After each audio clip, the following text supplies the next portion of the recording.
Hello students. Last video में मैंने revision आपको करवाया था लिबरलाइजेशन का, जिसमें हमने बात करी थी चैप्टर 3 इकोनॉमिक रिफॉर्म सिंस 1991 को हम रिवाइज़ कर रहे हैं। जैसा कि हम जानते हैं कि न्यू इकोनॉमिक पॉलिसी 1991 जिसके 3 मेन कंपोनेंट्स थे, लिबरलाइजेशन, प्राइवेटाइजेशन एंड ग्लोबलाइजेशन। तो we have talked about liberalisation, now we are going to discuss about privatisation. Privatisation में गवर्नमेंट ने किस प्रकार से क्या चेंजेस किए थे जिससे बिगड़ी हुई इकोनॉमी को सुधारा जा सके। तो प्राइवेटाइजेशन का मतलब होता है प्राइवेट सेक्टर को इम्पोर्टेंस देना। यानी कि आईपीआर 1956 में हमने पढ़ा था कि गवर्नमेंट सेक्टर को ज़्यादा इम्पोर्टेंस दिया गया था, बट इन प्राइवेटाइजेशन में गवर्नमेंट ने एक नया स्टेप लिया जिसमें प्राइवेट सेक्टर को ज़्यादा इम्पोर्टेंस दी, प्राइवेट सेक्टर को ग्रेटर रोल दिया, ग्रेटर रोल। ठीक है, यानी मेन भूमिका जो रहेगी वो प्रोडक्शन में प्राइवेट सेक्टर की रहेगी। ठीक है, प्राइवेटाइजेशन के लिए गवर्नमेंट ने क्या करा, जो सरकार की कंपनी थी, जो सरकारी इंडस्ट्रीज़ थी, गवर्नमेंट ओन्ड एंटरप्राइज, उनका मैनेजमेंट या फिर उनकी ओनरशिप प्राइवेट सेक्टर को ट्रांसफ़र करने लगे गवर्नमेंट सेक्टर। तो इसके लिए गवर्नमेंट ने क्या करा, जो सरकार की कंपनी थी उनको प्राइवेट सेक्टर में ट्रांसफ़र किया। तो गवर्नमेंट कंपनीज़ को प्राइवेट कंपनीज़ में दो तरीके से चेंज किया जा सकता है, दो तरीके से हम कर सकते हैं, कन्वर्ट कर सकते हैं।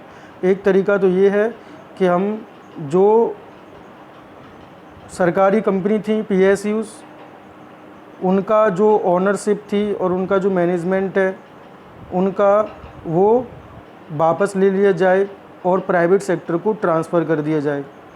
यानी कि फॉर एग्ज़ाम्पल 50% से ज़्यादा अगर इक्विटी, जिसको हम बोलते हैं इक्विटी, अगर प्राइवेट सेक्टर को ट्रांसफ़र कर सकते हैं तो उसका कंट्रोल और मैनेजमेंट प्राइवेट सेक्टर के हैंड में चला जाएगा। दूसरा इसका तरीका है इस पीएसयूज़ को बेच देना कम्प्लीटली प्राइवेट सेक्टर को। तो दो तरीके से प्राइवेटाइजेशन, यानी दो तरीके से गवर्नमेंट कंपनीज़ को प्राइवेट सेक्टर में, प्राइवेट कंपनीज़ में कन्वर्ट किया जा सकता है। ठीक है, जो सरकारी इंडस्ट्री, सरकारी एंटरप्राइज हैं पीएसयूज़, उनकी इक्विटी को ट्रांसफ़र करना या बेचना प्राइवेट सेक्टर को, इस प्रक्रिया को हम बोलते हैं डिसइन्वेस्टमेंट। ठीक है, इस प्रक्रिया को, इस प्रोसेस को हम बोलते हैं डिसइन्वेस्टमेंट। और इसको करने का एक ही उद्देश्य था डिसइन्वेस्टमेंट का, कि फैसिलिटेट मॉडर्नाइजेशन, यानी कि वो एक नयापन मार्केट में लेके आना चाहती है government in the field of production, new technologies, increasing rate of production. क्योंकि हम सभी अच्छे से जानते हैं कि प्राइवेट सेक्टर बेटर परफॉर्म कर सकता है कंपेयर टू गवर्नमेंट ना। गवर्नमेंट में डिले ऑफ वर्क, करप्शन, यानी रेड टेपिज्म, ये सारी चीज़ें गवर्नमेंट सेक्टर में होती हैं। लेकिन प्राइवेट सेक्टर का जो ऑब्जेक्टिव होता है वो प्रॉफिट मोटिव होता है, प्रॉफिट ज़्यादा से ज़्यादा अर्न करना। एक एंटरप्रेन्योर जो होता है वो ज़्यादा से ज़्यादा मेहनत करता है ताकि उसको ज़्यादा से ज़्यादा रिवार्ड मिले। प्राइवेटाइजेशन और डिसइन्वेस्टमेंट के एडवांटेज क्या हैं, ये हम बोल सकते हैं पॉजिटिव इम्पैक्ट ऑफ प्राइवेटाइजेशन।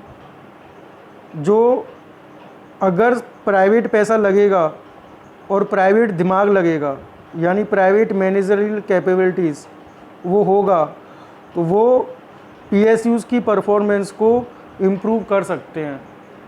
ठीक है, दूसरा, सरकार ने इस बात पर जोर दिया कि अगर प्राइवेटाइजेशन होगा तो उससे कंट्री में एफडीआई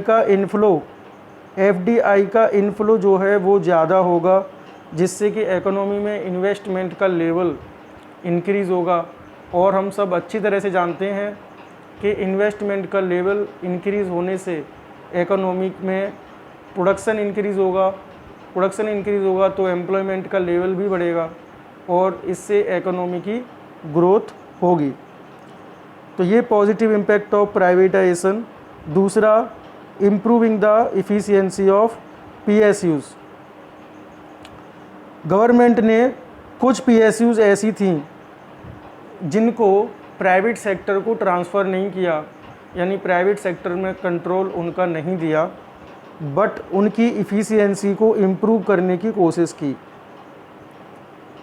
और वो कोशिश करी उनको ऑटोनॉमी देकर। ऑटोनॉमी का मतलब होता है स्वतंत्रता, और ये स्वतंत्रता दी थी उनको मैनेजरियल डिसीजन लेने के लिए। यानी कि अब जो PSUs जो गवर्नमेंट ने सिलेक्ट की थी वो खुद डिसीजन ले सकती हैं। जो PSU के लिए अच्छा होगा, बेनिफिशियल होगा, वैसा डिसीजन PSUs के मैनेजर्स ले सकते हैं। इससे पहले ऐसा नहीं था, डिसीजन पॉलिटिकल लीडर्स के हाथ में थे, गवर्नमेंट के हाथ में थे।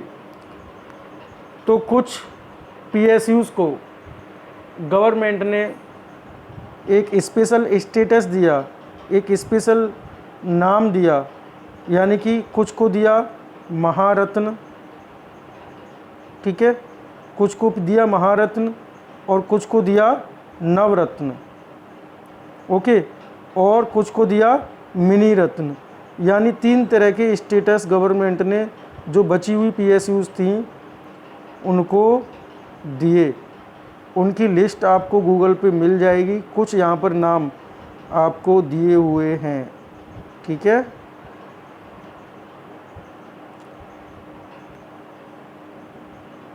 जैसे महारत्न में कुछ यहाँ पर नाम दिए हुए हैं, इंडियन ऑयल कॉरपोरेशन लिमिटेड। दूसरा एक नाम दिया हुआ है steel authority of India limited. Navratna में नाम दिए हैं Hindustan aeronautics limited, Mahanagar telephone Nigam limited, MTNL आपने नाम सुना होगा। मिनी रत्न में दिए हैं BSNL को मिनी रत्न बोला जाता है, एयरपोर्ट अथॉरिटी ऑफ इंडिया को मिनी रत्न बोला जाता है, Indian railway catering and tourism IRCTC जिसको हम कहते हैं उसको मिनी रत्न बोला जाता है। तो इतना हमारा प्राइवेटाइजेशन का टॉपिक कवर करता है। इस प्राइवेटाइजेशन में प्राइवेटाइजेशन क्या होता है, कैसे करते हैं, इसके एडवांटेज क्या हैं, ठीक है। तो ये सारी चीज़ें, एक छोटा सा टॉपिक है जो हमको कवर करना है। 1 या 2 नंबर का क्वेश्चन बोर्ड एग्ज़ाम में इसमें से कभी भी आ सकता है।